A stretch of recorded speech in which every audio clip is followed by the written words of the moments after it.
oyita oyo omwana tajja kubeerawo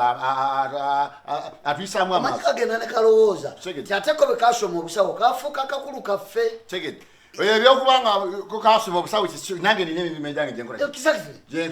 wali badde wagenze ddamu mbadde ndi eri mu lufula nti bazikalina kayanizi anganya nzite mu meeting tannatuuka ate tannatuuka ayagala tukolaki kati babage mugambeko ngenda kwogera naye leero kubanga kisusse guno busiku yegusoose ekyo kitususse mukazi alisomeka kyajjanja biki byekakola ebitaggwabayo naawe obeera tano ngoja biki byajjanja ebitusinga ffe okubeera wano watandika ddi okuyingira theatre nga ekiki kyoyogerako nze sagala kutubeeza wano era nkakukuluddeyo oyo gwobaga kikyamakulu gyo soko genda ogambe musawo Janet ampesiza jangu mu meeting watuyise mu meeting tulina emirimu gyaffe naye watuyise tulina emirimu gyaffe mwagala mbabalemu magezi ki tulina abantu ndi mu lufula nkola emirimu gyange mpita mu ddwaliro abantu abalina amagezi balekana bwe batyo nga bamanyi waliyo omulwadde ali mu intensive care ekyo kyobuuza okibuuziza balina amagezi obuuzaani simanyi oyagala kate kutumanyira azeeyo genda golina omusobola olabika gwe tojja mumusobola kanze njo mumusobola What is your problem? My problem is this. What is your problem? My problem is this. Can you let it be? What onzija kebi? Oli mu bicupa. Why? Tata kugamba kontino jangu bosoma obusawo ojogeba kulubo. Kati ate mbajoze ntya simwe muli mukunjoga. Guno mulimu temumanyi nti tulina okubeera serious abalwadde tuli mu bakolako muli wano mulekana ng'abatalina muyadde n'akatoola. Abalwadde tebalina tuwa amateeka ku ddwaliro eryaffe. Kanange nkwatako kano. Eddwaliro akakwata togenda kumanya kye kakola. Eddwaliro eryaffe tebalina tuwa magezi. Kale ekyabayisizza nga njagala tuteese tukkaanye sente zo tetunalawa sente kwa kawunti. Sente ki wakoze eki gwabadde mu lufula wakoze eki ku ddwaliro lino anyway ebyo tubiveeko tetubivaako ofisi ye tajja n'agitula njija netulamu ofisi yange tagitula eyange sigitula eya secretary sigitulamu anti kyembabuuza sina ofisi wano mu ddwaliro sirikako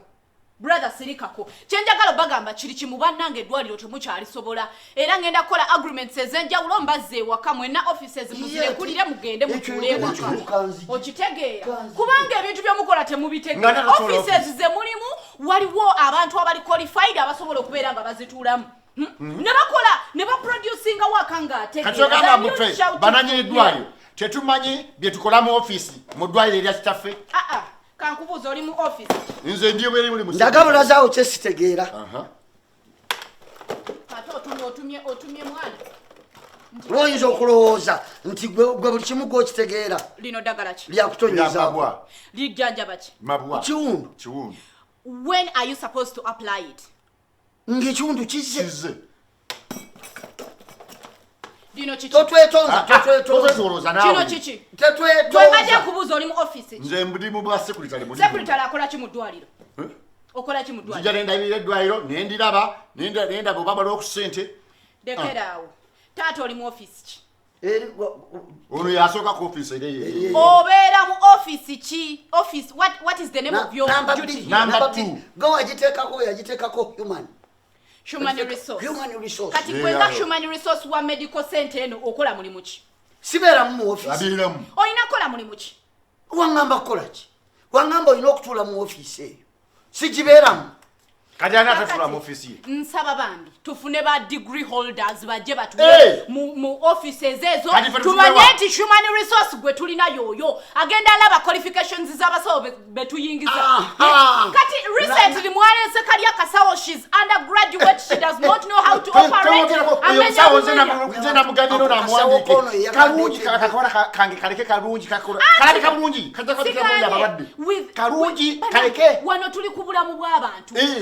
kada bimanya kada yigira mpora ku mulimu tosobola kuleta muntu mu theater mugamba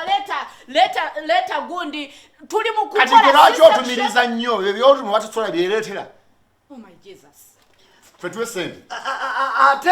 mugendo ebintu bino bitaddemu olugezigezi lungi buli lwe twogera ku sente ng'otandika otumuzabuza otulaga gwe nze wano yantuma eddagala saalireta agamba sikola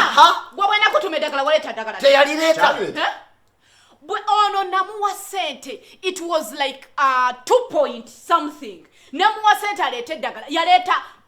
paracetam samuleta koyo naleta panado era byo wawanje era paracetam ye panado bye yaleeta kakati byonna bye yaleeta olaba ko okudibuuda nodira ate sente endala ze twalifunye ate n'ogamba zino zigenda kwokya ddagala lwaki tewaliwo abalwadde nebatuwa sente ati kyova olaba mummenya mpulira ngamba kooye I told you twali tulina okwokya eddagala because lyali li expirings kati gwe lwaki olirinda okuggwako kati oyagala ndiwani nga kati tuba tugula lyaki ati liba lirina okwokyebwa because liba kati buli mulwadde yegulira eddagala lyawalala tubazeemu magezi twogera ku sente mmeka eddwaliro tataffe yalitulekera waliwo ekyuma wadde gwe wasoma obusawo gwesisita waffe gwasembayo olina otuwa ekitiibwa ngaffe ba invigilator okay that is right kubanga oli invigilator tolina kyokola oliwo kulambula bulambuzi wamwe obadde ogamba ngenda kugula scan anyway I wanted to tell you ngenda funa scan because tulina theater tulina abakyala bagenda mu labor kati waliwo wagenda mu labor nga tulina omukolako scan immediately ngafunye complication